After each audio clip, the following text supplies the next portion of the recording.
So I'm here with Katie Sevenants, and Katie was a 23-year business owner? 23 years. 23 years. And one of the top producers in a huge network marketing company, I believe. Mm-hmm. And you still have a big team. Yeah. But that's not what you do now. Now you travel around the country, around the world, and help women be more confident on camera and help use video to make more sales. I love it. Yes. Awesome. Yes. So welcome to the Promised Land. It's good to have Thank you on. you. Thanks for inviting me. Cool. So our focus is, we want to really look at one of the 3 M's.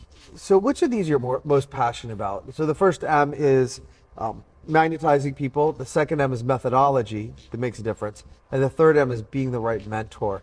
Which one is like most exciting to you? I like the mentor part because I feel like that's something that I work mostly with women over 50 that are questioning their own worth and value. And so when I love watching them realize their own potential, and then we get to mentor other people and help them. So maybe it's not so hard when they're raising their family or they're taking the next step in life when their kids are leaving home and they're not sure where to go. So to you, what does it take to be a great mentor? I think about the people who've mentored me and who have made a huge impact in my life.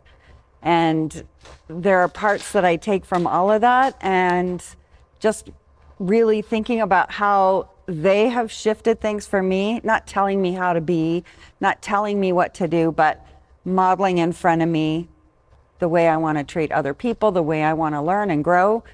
And to me, that's being a great mentor. You don't have to say names. Like, I don't always name mine.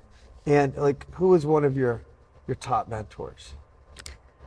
There's a woman that has shifted my mindset so much in things that I didn't think were an issue for me, perfectionism and stuff like that. But she just helped me recognize some things and showed me another way to look at things, to another way to think, another way to believe, another way to see a situation.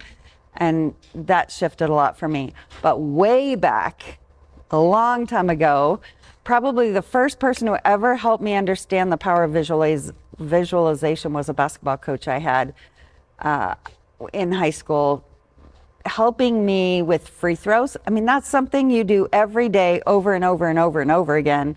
And it was so hard. Nobody was getting it. And he taught us how to visualize the event actually happening the way you wanted, and the crowd cheering for you afterwards, and the whole picturing something already done. And he stands out for me a lot. That was a very long time ago. Did your free throws get better? Yes. Really? Yes. Almost immediately. Really? Yeah. So do you do this visualization now? Yes, I do. How do you use it now? Now I do it, when I have an audience of whether I'm teaching makeup or I'm getting on stage and coaching people, it's thinking about what the result I want for them. How do I want them to feel after my presentation? How do I want the connection that I have with the people I'm working with?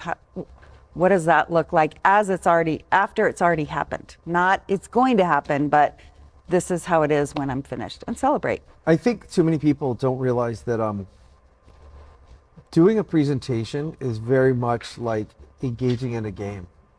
Like, it's not necessarily competition. Well, it's competition with yourself, but it's like there's a start, there's an end, there's a goal, there's metrics to see if you won, and then there's going to be ups and downs. There's times you're challenged. And so I remember my first hypnosis show, I had a CD I would listen to, and it was about speaking, but it was picturing the audience cheering for you. And I remember that hypnosis show was like my first public performance.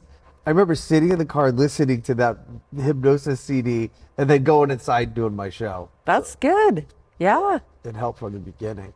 Get in that feeling right away. Love it. So what's been the biggest challenge for you about being a great mentor, or what have you had to learn the most?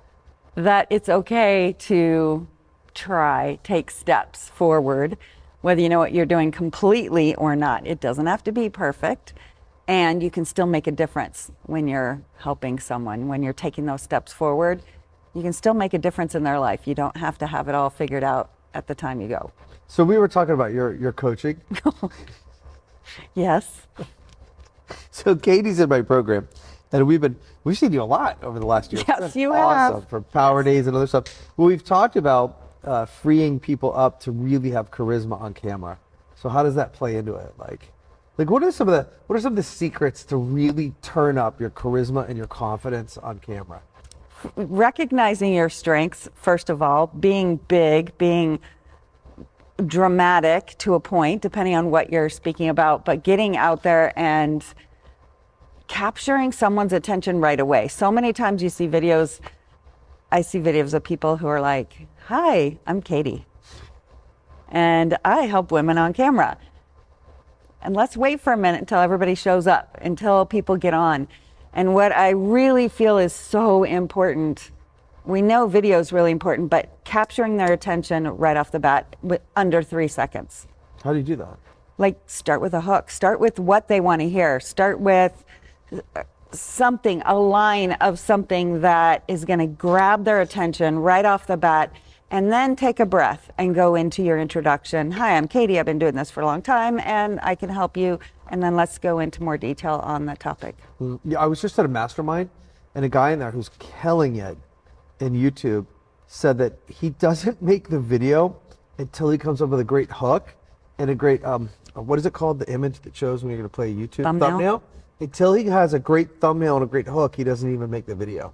I mean, those two things are really important. I don't post it until I have a hook, but ChatGPT is very helpful as well. It's a shortened version. The thumbnail I don't even think is as important sometimes. Why? Because not everyone's going to see that unless they're specifically going to your channel to look through your videos. Yes, you need to have it and you need to have the hook right on the screen, but Really? yeah. So let's go back to kind of jumping around. We're going backwards Okay. a little bit. You mentioned you played basketball in high school? Yes, I Did you play did. after? No, intramural in college. That was it. How did playing sports or basketball as a teen equip you for today? The whole team atmosphere, that's something that I truly believe in. I've heard it and I will probably get it wrong, but you can go fast alone and you can go far as a team, something like that. I learned team sports early on, and that's something I encourage my own children to do. You learn that you can only go so far as yourself and your own personality. We've learned a lot about that as well.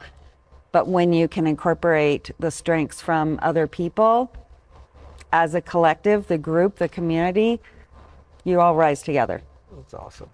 Yeah, I've had to learn that too. It's So what are your top tips right now on any of the following? Speaking, sales, marketing, mindset, or business success? Like, what are you most excited about right now? speaking, sales. Marketing, mindset, business success. Well, I love mindset and marketing. Those are my two favorites, I think, because mindset was a big issue I had.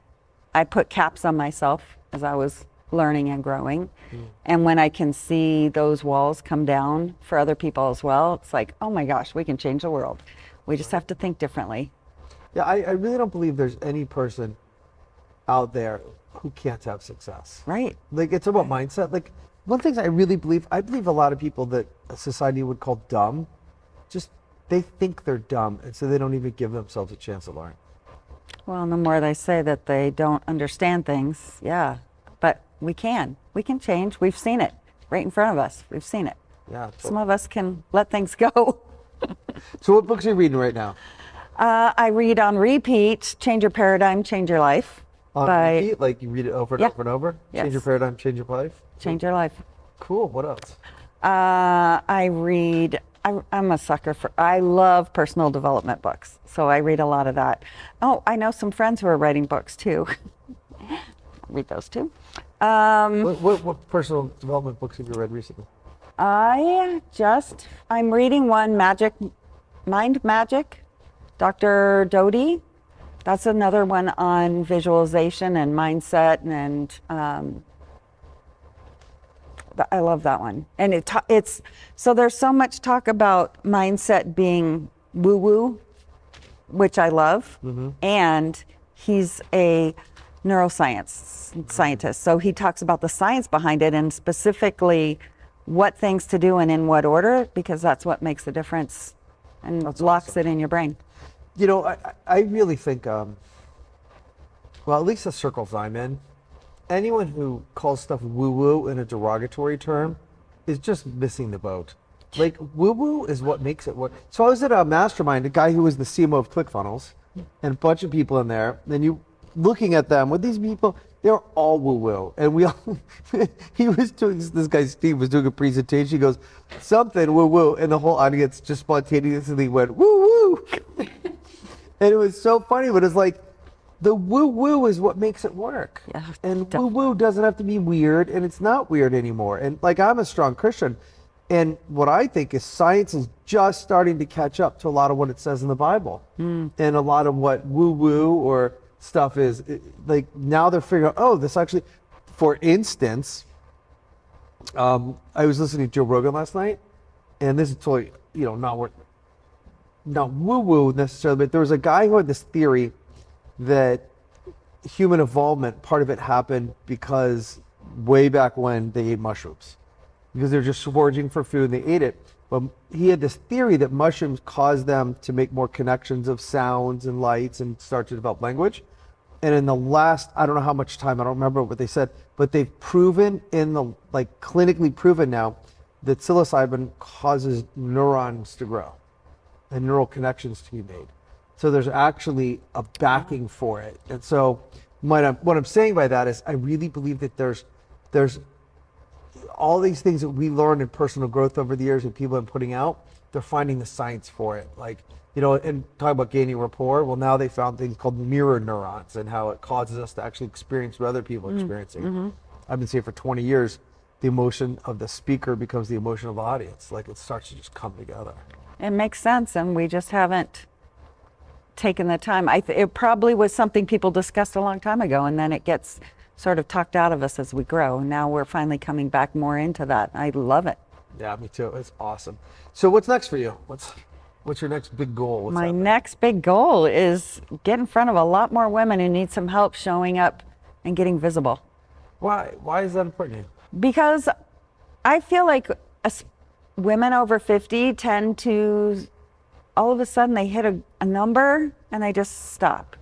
And it's like the end. And they go buy the recliners and sit in front of the TV. And I don't want to be that. I don't want to see that. That's awesome. Yeah, I definitely don't want to see that either. It's not, yeah, we got grandkids. I have grandkids. I need to hear that. Yes. I want to get out there and play. And there's so much more to life. What if the next chapter is the best chapter, right? The kids have relaxed. The kids are doing their own things. It's time for you, your spouse, yourself, just to get out there and truly live your life the way you want to. That's a great line. What if the next chapter really is the best chapter? That's awesome. So how can people find you? TheMidlifeMakeover.com. Really? Yeah. I didn't know you had that URL. That's Yes, awesome. I do. The Midlife We'll put it in the show notes Awesome. too. Yeah. The MidlifeMakeover.com. I don't know what comes after midlife. I don't think that word is nearly as fun as the midlife makeover. So Wait, what? after that, then what's next? Like, we just have to, midlife is fit the other half. Oh. I'll have to work on that one. No, but I get what you're saying. It's like there's early life, there's midlife. Then what's Yeah, and then it's just like dead or old and decrepit. exactly? I don't want that. We have to Yeah. come up with a new name. You can do it. Man, now you got me thinking. Thanks so much for coming on. I really appreciate it. Thank you. I had fun. So you were a ballerina? I started dance lessons at 3. I crushed my foot.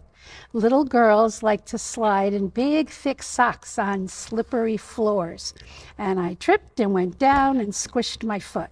And so they put me in dance lessons instead of physical therapy. But then I crushed it again when I was 7 years old. And so they told me I'd probably never be able to go up on point because I had ripped my Achilles tendon. Oh. And so they put me in modern dance at that point, and I continued with lessons. And then in college, I added tap dancing and jazz. And because I lived in New York City, I was very fortunate. My modern dance was with a high-level dancer from the Martha Graham Dance Company, a very famous company. Yeah. And my jazz and tap tap were with members of the Alvin Ailey Dance Company, another very famous dance company. So I got very high level lessons. Yeah. And I was in a performing troupe in both high school and an audition only performing troupe when I was in college in Massachusetts. So I had dance lessons from 3 until age 22. When I went to graduate school and became sedentary because there was way too much to do in graduate school to have time for daily dance lessons. I didn't know you did dance. You know, I watch TikToks and they do these. Yes. Okay, I don't like the dances someone does just for attention, but there'll be these viral ones and they're Yes. so cute. And there's this one, I don't remember this woman's name, but she's a choreographer and this one piece she did took off and like just this one move. It's so cute. I'm like, I wanna take dance lessons. It just looks like so much fun. Well, during the pandemic, I took classes online with the Mark Morris Dance Company, another modern dance company, until I became ill and I gained too much weight to be able to do it comfortably. But it was so nice at my age to go back to the beginner lessons and feel the body memory of, oh, wow, I do know all the moves. I may not be able to participate in the class the full way you do at a 20s as opposed to 60-year-old. But the body memory of my body being able to move through space was so gratifying. Oh, that's so cool. So we're talking about dance. Let's talk about what you actually do. So let me read your bio. So I'm here with Susan Blumberg, and I have a coach, author, wife, mother, 40 years as a psychologist, and now a coach. And you work with families of teens and young adults who are ready to move forward in their lives. Yes. So why are you making a switch from being a psychologist with an office and all that to coaching? Well, I still have an office. It's funny the way you said that. Well, I moved from being a psychologist to a coach because I'm trained as a cognitive behavioral therapist, and that is very skills oriented. What we believe as a cognitive behavioral psychologist is that the way you think and feel informs how you behave, and so that the way you can change what your behavior and actions are is by changing the way you think and feel about things. So if you have anxiety, if you have fear, if you have a troubled relationship with your parents or your siblings or with other people in any part of your life, that changing the way you think and you feel, and I make that distinction very carefully between your cognitions and your emotions, that we then can produce change in your behavior. What do you mean by cognitions? Cognitions are things you think. I think this is going to hurt me. I think this work is too hard for me. I think I can't speak on stages because it's too difficult and I'll do a poor job.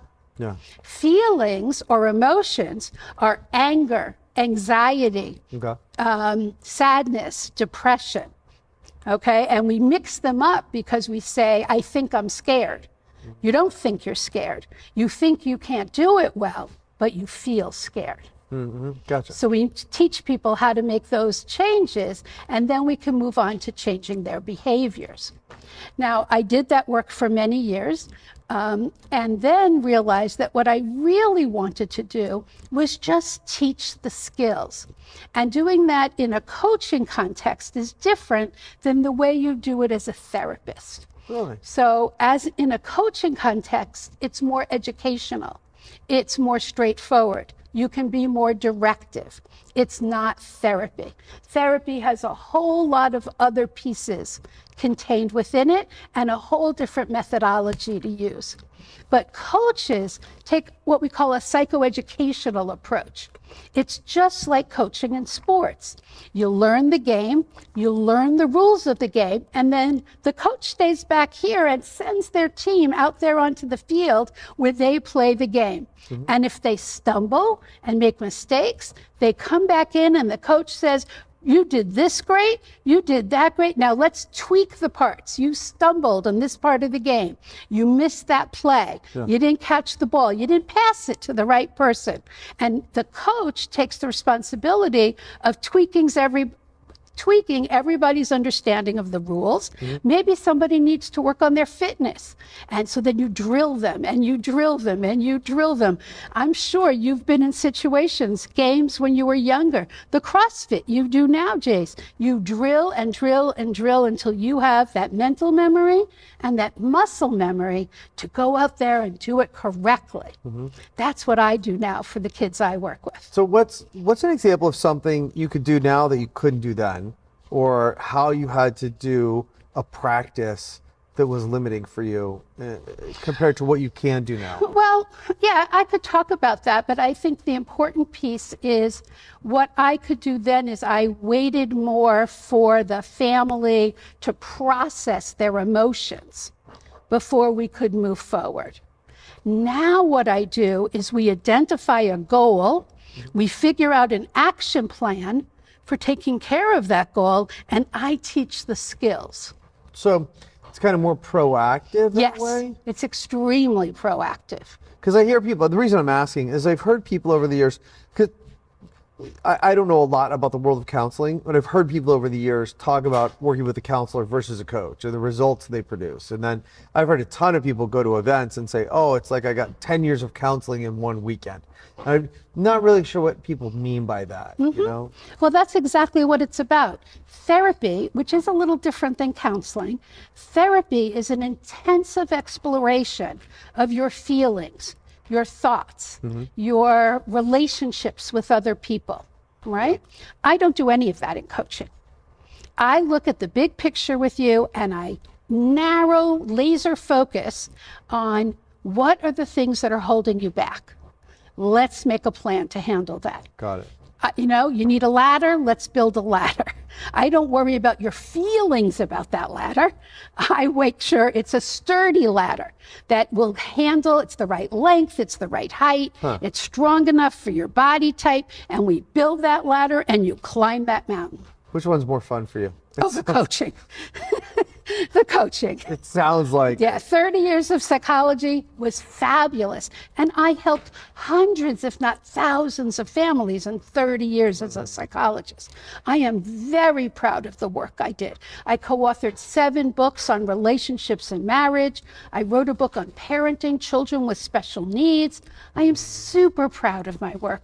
But what I do as a coach, I see much more immediate results and I get great feedback from my clients. That's awesome. So what initiated or instigated this pivot, this change? Well, in Colorado, there were some issues around the licensing board. There were some legal issues. And so I decided rather than get involved with that, I would drop my license as a psychologist and move forward as a coach, which gave me so much more freedom. Isn't that interesting? How many pivot points we have in life. This is not the same, and it's similar to me. I was renting, I had houses years ago and just lost them in the recession. And I was renting for years. And my now wife and I were renting a place and we had no intention to move. And the landlords were like, we're moving back in. It was during COVID.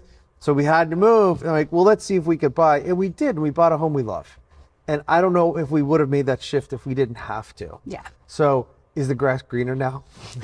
For me, it is. That's You know, I make more money than I did before.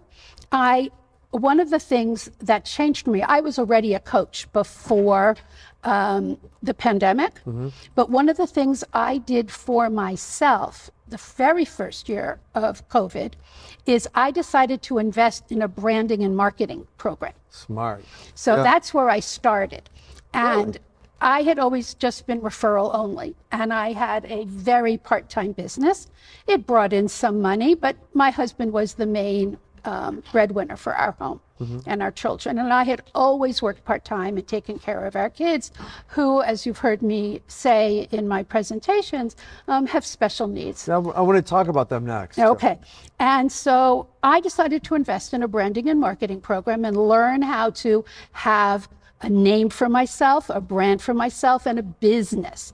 You know, in psychology grad school, they don't teach you how to run a business. And I have always said, if they had only told me to buy stock in Procter & Gamble, who sells tissues, I would never have had to charge a client a penny. I could have absolutely supported myself just with stock and Kleenex tissues. But it didn't work out that way, so I had to make a living. Yeah. And then I went from that program to Sarah Gray, who's another coach who has really helped me identify many of the skills. And after some time working with her, I met you, Jase, and now I've been working with you for 2 years, because even though I've had a lot of experience speaking in front of large stages, it was teaching and educational, and I've never learned how to sell myself on a stage and sell my material. And so I see a real evolution over the last 5 years in now being a businesswoman and bringing my materials to my audiences instead of sitting back in that office and waiting for people to come to me. Kudos. Yeah, this is the one industry, being a coach, where we wear the marketer's hat, the salesperson's hat, the delivery hat, the accounting hat, the client follow-up hat. And then have to do the work and see the clients. Yeah, all of those hats. So what, we were talking about your bio before we started recording, and you said for families who are ready to move forward, and you mentioned your kids.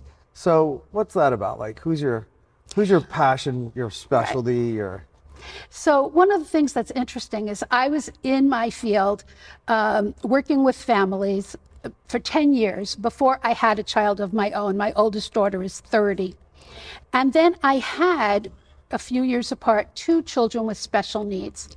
Both my children are labeled what's called twice exceptional, and that means that they're gifted, highly gifted, and have disability labels. And that for my son includes ADHD and anxiety. For my daughter, it includes autism, Tourette's syndrome, panic disorder, and what's called nonverbal learning disability, which doesn't mean that she's nonverbal, but has difficulty with nonverbal skills like math and directions and some nonverbal social issues. And I was already in the field. So when I had the children, I was able to take them to get diagnosed very early in their lives, which doesn't happen for many families who aren't already connected to the community of disability workers.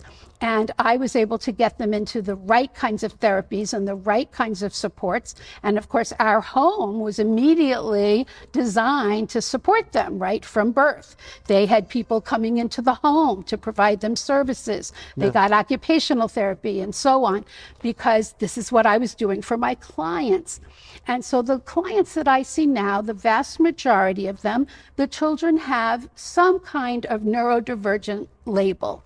They have ADHD or autism or a learning disability. But many of them are also gifted. And I run a Facebook page for the last 12 years called Parents of Twice Exceptional Children. We have over 26,000 members from all over the world, though most of them are from the US, Canada, and United Kingdom.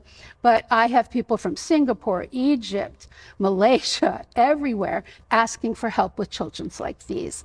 So, as I said, about 80% of my clients carry some kind of disability label. Most of those are also twice exceptional, so the kids are also gifted.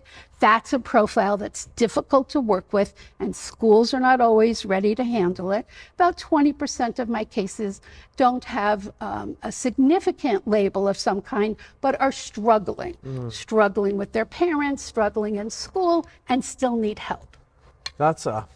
I'm glad you're called to that and you can do it. So one of the things we'd like to look at is the 3 M's, and that's magnetizing people to you, like getting clients, the methodology, actually being effective, and then mentorship, being the right mentor. So I want to ask you about that in a moment.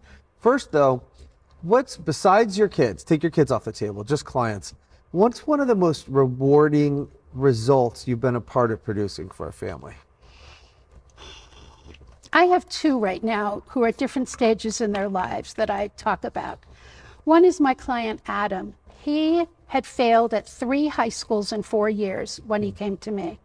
And he had never gotten help for his ADHD, had never gotten accommodations in school.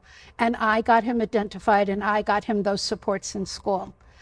But after a year of working together, he came to me when we were discussing, okay, what progress have we made? I do regular check-ins with my clients every few months.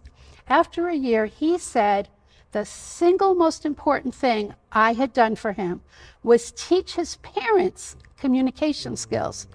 He said. He said that? He said that. A I teenager didn't. said that. He was 19 at that point, and he said for the first time ever, he thought his parents were talking to him with an attitude of trust and respect. Instead of just lecturing him or telling him what to do or nagging him. He said it was a total life changer, That's awesome. learning the communication technique I had taught him. And he recently, about 8 months ago, came back to me. He had lost the first job I had helped him find. He was back living in his mom and dad's basement because his roommate situation hadn't worked out, and he wanted my help again. Now he's 21. He's still living at home, but I helped him find a professional job as a lab tech in a blood bank. And makes my heart, he is back in college. He went to college after not thinking he could do it. So I really helped him with his mindset and his self-confidence. He just finished his first semester this past June, and he texted me while I was here to say he has signed up for 3 classes this that's coming great. semester. That's awesome. So and this is the very exciting part, when he first came back to me a couple of months ago, he was having some arguments with his mother. They were sharing a car. And he told me that they remembered to sit down and use the same communication technique. Really? Not with me reminding him. He sat down and said, okay, Mom and Dad, let's use that old technique.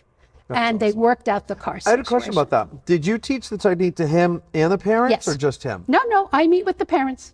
Okay, that's really awesome. Yeah, it really That's super was. fulfilling, It isn't it? really was. When, like, you know your stuff works, well, when you see it works, Yes. it's like, oh, it's great. So those 3 M's, what's your biggest, like, piece of advice, tip for our audience to help our audience help more of their people to either magnetize their clients in, to have the right methodology to be effective, or to be the right mentor or choose the right mentor? I'm going to pick methodology. I really thought about this prior to talking to you because, of course, I was going to say mentorship.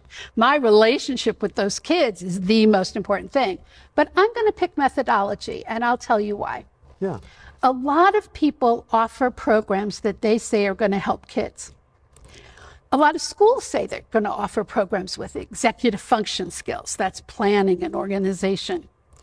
But they don't. They're not successful, and it doesn't stick, like communication skills or social skills. Or they offer planners and calendars to kids.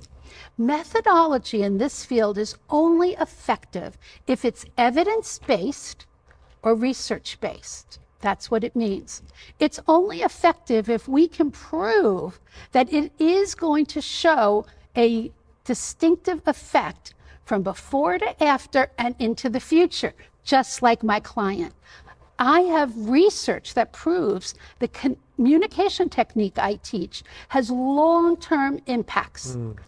I can prove that the 8 identified executive functioning, organization, and structure deficits that I identify in my clients are the ones that are most important to teens and young adults, and I know how to address those with those kids.